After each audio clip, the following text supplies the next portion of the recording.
Assalamualaikum warahmatullahi wabarakatuh. Alhamdulillahi rabbil alamin. Wassalatu wassalamu ala sayyidil anbiya'i wal mursalin wa ala alihi wa ashabihi ajmain. Amma ba'du. Saudara-saudari kaum muslimin dan muslimat yang semoga senantiasa dirahmati dan diberkahi oleh Allah tabaraka wa ta'ala. Alam yang indah terbentang luas, langit yang megah, matahari, bulan yang seakan saling berkejaran, gunung-gunung yang tinggi menjulang dan kokoh, bintang gebintang yang indah menghiasi langit di malam hari, pepohonan yang rindang, semuanya sujud kepada Sang Pencipta, Allah tabaraka wa ta'ala. Allah berfirman di dalam surat Al-Hajj, langit, bumi, dan makhluk yang mengisinya, matahari, bulan, bintang, gunung-gunung dan pepohonan, serta banyak manusia sujud mentauhidkan Allah. Dan juga banyak dari manusia itu yang berhak mendapatkan azab. Ayat ini menjelaskan kepada kita tentang sujudnya makhluk. Ayat ini menjelaskan kepada kita semua sebab izzah, kemuliaan makhluk itu, yaitu dengan mentauhidkan Allah tabaraka wa ta'ala, memurnikan ibadah untuknya semata yang dia terjemahkan dalam ketundukan, kepatuhan yang penuh dengan kehinaan di hadapan Allah tabaraka wa ta'ala. Ayat yang mulia ini, wahai saudara-saudari kaum muslimin dan muslimat, menjelaskan kepada kita sebab yang menjadikan makhluk itu menjadi mulia, yaitu ketika dia mentauhidkan Rabbnya tabaraka wa ta'ala, memurnikan peribadatan, tunduk sujud kepadanya semata dengan menghinakan diri di hadapannya, penuh pengharapan dan rasa takut. Sebaliknya, tidak ada lagi yang lebih menghinakan serta menjatuhkan derajat makhluk itu di hadapan Allah tabaraka wa ta'ala, melainkan keengganannya untuk sujud kepada Allah, atau karena dia menyekutukan Allah dengan makhluk-makhluknya. Sehingga langit, bumi, matahari, bulan, bintang, hewan, semuanya lebih mulia daripada manusia ini ketika manusia enggan sujud dan mensekutukan Allah tabaraka wa ta'ala. Perhatikan, buka hati sebelum membuka mata dan telinga. Saudara, ayat ini sebenarnya menjelaskan tentang siapa orang yang berhak untuk diazab dan disiksa oleh Allah tabaraka wa ta'ala. Setelah Allah jelaskan sujudnya makhluk-makhluk kepada Allah tabaraka wa ta'ala, Allah katakan bahwa banyak manusia itu yang berhak untuk diazab. Wa katsirun minhum haqqa 'alaihi al-'adzab. Penyebabnya karena ketidakpatuhan, tidak tunduk, keengganan mereka untuk sujud kepada Allah tabaraka wa ta'ala. Kemudian perhatikan pula ketika Allah mengungkapkan wa may yuhinillahu fama lahu min mukrim, dan barang siapa yang Allah hinakan, siapa yang akan memuliakannya? Allah tidak katakan barang siapa yang Allah azab, tetapi Allah hinakan. Kenapa? Karena kehinaan yang Allah timpakan itu sebenarnya azab tambahan. Setelah dia diazab, dihinakan lagi. Bisa jadi seseorang itu diazab tetapi dia tetap mulia. Kalau sekarang ada orang yang masuk penjara tetapi dia tidak dihinakan, ini diazab, disiksa oleh Allah tabaraka wa ta'ala, dan juga dihinakan oleh Allah tabaraka wa ta'ala. Saudara-saudari kaum muslimin dan muslimat, syirik, keengganan sujud kepada Allah tabaraka wa ta'ala, menjadikan tandingan-tandingan bagi Allah dari makhluk-makhluk yang diciptakannya, merupakan sebab yang paling menghinakan dan merendahkan manusia. Selain itu ada sebab-sebab yang lain yang bisa merendahkan dan menghinakan manusia. Walaupun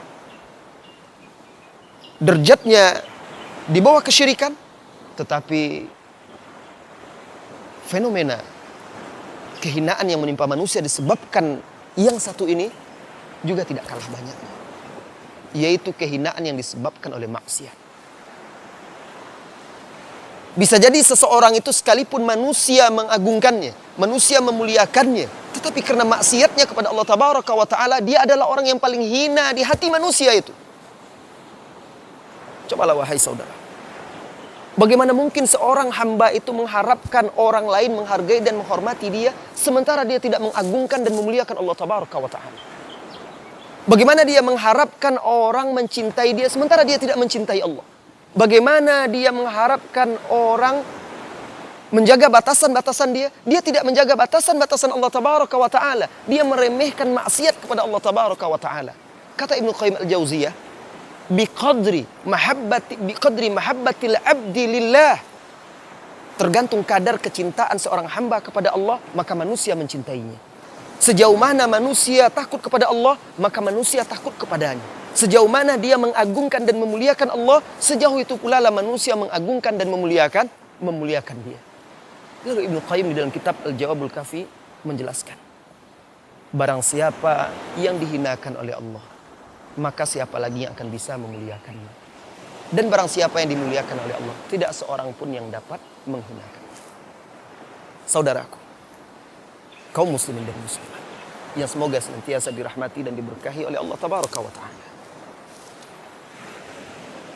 Seorang mukmin yang bertauhid, tunduk dan patuh kepada Allah adalah orang yang paling mulia. Sekalipun orang-orang musyrikin, orang munafikin, orang kafir merendahkan dan menghinakan dia.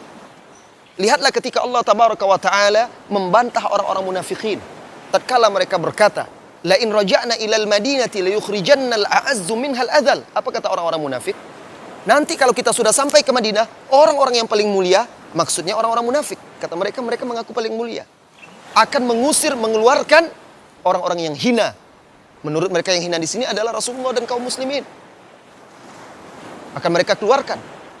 Lantas Allah bantah, Allah jawab. Apa kata Allah? Walillahi izzah, walillahil izzah, wali rasulihi, walil mu'minin, walakinnal munafiqina la ya'lamun. Hanya milik Allah lah kemuliaan itu, milik Rasulnya, milik orang-orang yang beriman. Tetapi orang-orang munafik itu tidak paham. Apa kata Ibnu Qayyim?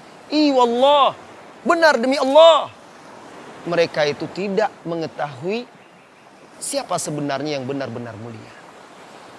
Lihat Allah Tabaraka wa Ta'ala berfirman, wala tahinu wala tahzanu. Jangan kalian merasa hina, jangan kalian sedih. Wa antumul a'launa, dan kalianlah yang lebih mulia, yang lebih tinggi, in kuntum mu'minin. Seorang mukmin sejati, maka dia adalah seorang yang mulia. Kenapa tidak? Dia bergantung kepada zat yang maha mulia. Seorang mukmin sejati adalah orang yang paling terhormat. Kenapa tidak? Dia berdiri di atas manhaj yang paling lurus. Seorang mukmin sejati adalah orang yang paling mulia, paling berharga, paling bernilai, karena suri tauladannya adalah Rasulullah sallallahu alaihi wasallam, manusia paling mulia dan paling agung. Terakhir wahai saudaraku, Ibnu Taimiyah rahimahullahu taala, Syekhul Islam Ibnu Taimiyah rahimahullahu taala menjelaskan tentang sebab kemuliaan, bahwa kemuliaan yang sesungguhnya itu adalah al-karamah fi luzumil istiqamah. Kemuliaan yang sesungguhnya adalah dengan menjaga keistiqomahan. Dan Allah tidak memberikan kepada hambanya kemuliaan yang lebih agung, yang lebih besar daripada tunduk, patuh, taat kepada Allah dan Rasulnya serta mencintai wali-walinya.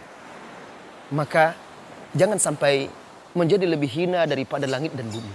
Jangan sampai lebih hina dari matahari dan bulan. Jangan lebih rendah daripada bintang-bintang. Jangan lebih rendah dari gunung, pohon. Bahkan jangan menjadi lebih rendah daripada binatang-binatang dan hewan. Mereka semuanya sujud kepada Allah Tabaraka wa Ta'ala. Buktikan tauhid kita. Buktikan penghambaan diri kita dengan memurnikan peribadatan. Hanya tunduk dan patuh kepada Allah Tabaraka wa Ta'ala. Dengan itu insya Allah Anda, saya, kita semua kaum muslimin mudah-mudahan diberikan oleh Allah Tabaraka wa Ta'ala kemuliaan di dunia serta kemuliaan di akhirat kelak, di kedudukan yang tinggi di surga. Wassallallahu wasallam ala nabiyyina Muhammad walhamdulillahi rabbil alamin. Assalamualaikum warahmatullahi wabarakatuh.